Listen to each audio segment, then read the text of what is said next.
Welcome to the Veikko Von Moose podcast, New Hampshire's 23rd most popular podcast. Today I'm going to reminisce about childhood a little bit, considering it's Mother's Day. I'd like to look back at all the fun things we did and fun places we went to, like Yokins. I saw that big cetacean smile, "Thar she blows" sign going into the parking lot. Had the special that day called "It Might Be Haddock." It wasn't. It was the first time I saw the jagged edge of a broken bottle as well, but I'm jumping ahead. It was 1993, was appropriately listening to This Is How We Chill from 93 till Souls of Mischief had dropped their hottest hit yet. Far Side's Passing Me By was on the same countdown. Good stuff. My parents decided it was a good day to hit the beach. Good old Hampton Beach, where half-empty medical drums act as buoys and hypodermic needles as shells on the sand. So long story short, we get there. Right away we start competing for the same few feet of space among the rotting sea lion carcasses. The sign for the restrooms pointed behind 3 feet of rocks. It was just miserable.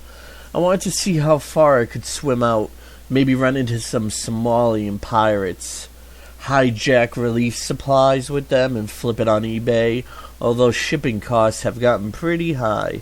And I hear the maritime police are relentless, and it's basically like Brokeback Mountain on a barge. I saw a special on Nova about box jellies and some sort of snail, a cone snail I think it was. Complex chemicals can scramble your brain signals, paralyze your muscles, puncture your blood cells, even begin digesting you from within. Poison and venom aren't on my to-do list. Yet next stop, Yokins. The big sign with the whale grinning that evil smirk that would be amused to any Melville. Our seater was busy Heimliching a few patrons, so we decided to take a table close to the gift shop. Now that's one area I can't desecrate. As a child, even teenager, the one thing that Yokins had that was a novelty was the key. In the gift shop sat a big treasure chest, and everyone at dinner was served a key that may or may not unlock the mysterious fortune. I didn't care that the cooks were looking around, asking if anyone saw 32 lobsters, or that they were serving me fussy cat premium tuna between 2 slices of bread. I would just eat my meal as fast as possible and give everyone else constant impatient looks. The chances of winning were probably 1 in 10,000. I'm guessing they knew what key opened it and handed it out amongst friends of the owners and wait staff. Deep down I knew it was almost impossible to win, but what if I did? What if my key turned and I heard that click? Finally my chance had arrived, and I was behind a big burly biker with a gang emblem on the back.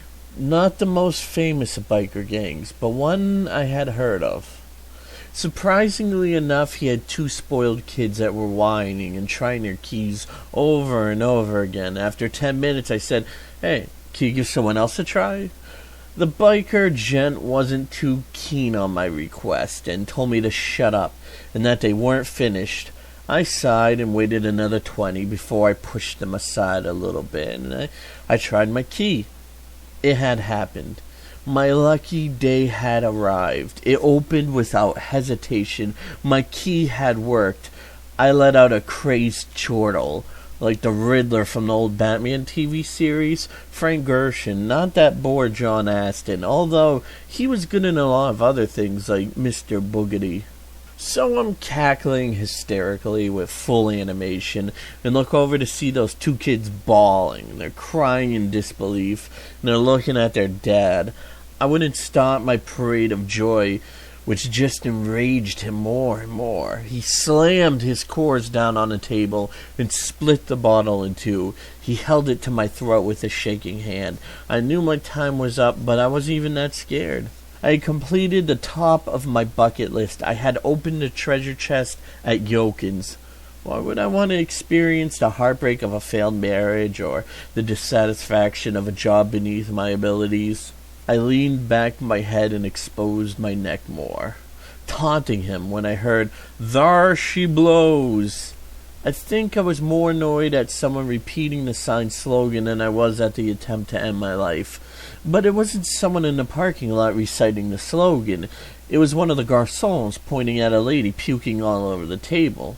The act caused her to go at both ends. Volatile diarrhea sprayed the walls, coating all the knickknacks and shit.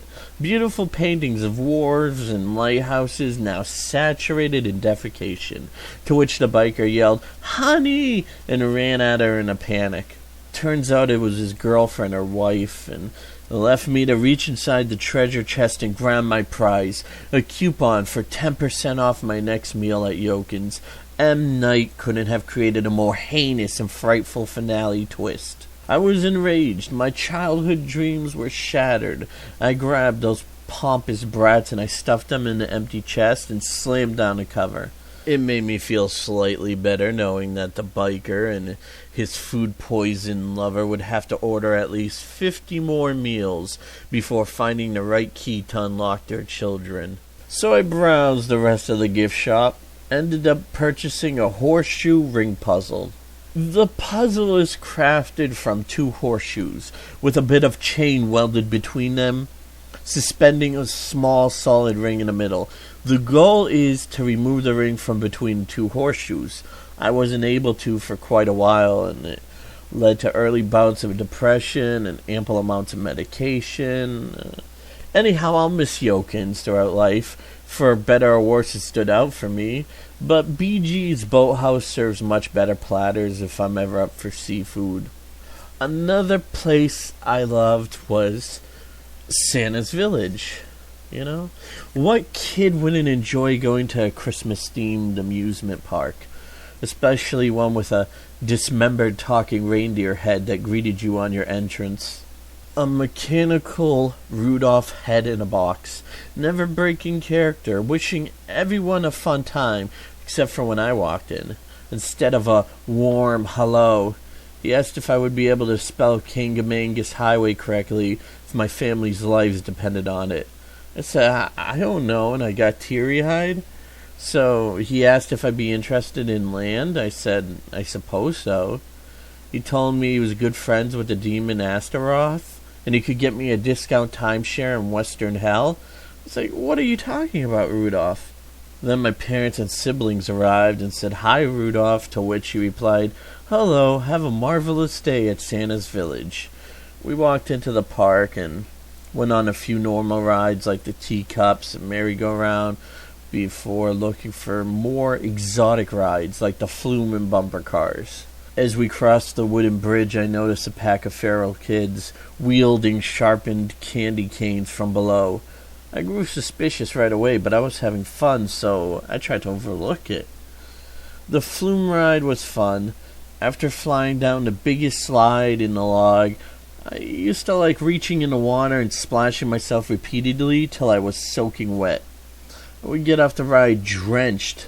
The people waiting in line would be scared or excited to go on such a thrill ride. But it turns out they had clogged, slimy pumps and pipes that were never cleaned. So I showered myself in a healthy dose of Cryptosporidium bacteria. A few hours after I left Santa's Village, I was admitted into the ICU. So after all the fun rides, we stopped by the reindeer shoe shop for good luck rings. They were made in front of you to fit the finger of your choice. The village smithy put his arm around me and told me his signature tradition is making cock rings. I was too young to know what he was talking about, so I said, I just want a normal one, to which he threw his toolbox down and was all mad and said he should have gotten a job at the Alphabet University. I remember after my parents told the doctor several times about my do not resuscitate clause, I asked why a chicken would want jewelry. They just figured I was delirious from the ravaging contamination. I wish I had a snow globe to cheer me up, but we searched the stocking stuffer shop and Snowball Mall, and all they had was sun-made raisins. shelves and shelves of sun-made raisins. But Santa's Village is incredible. So is Storyland. Six Gun City, not as much, but it's still cool. And well, that's it for now. I hope you've enjoyed this Veikko Von Moose podcast, and have a wondrous day.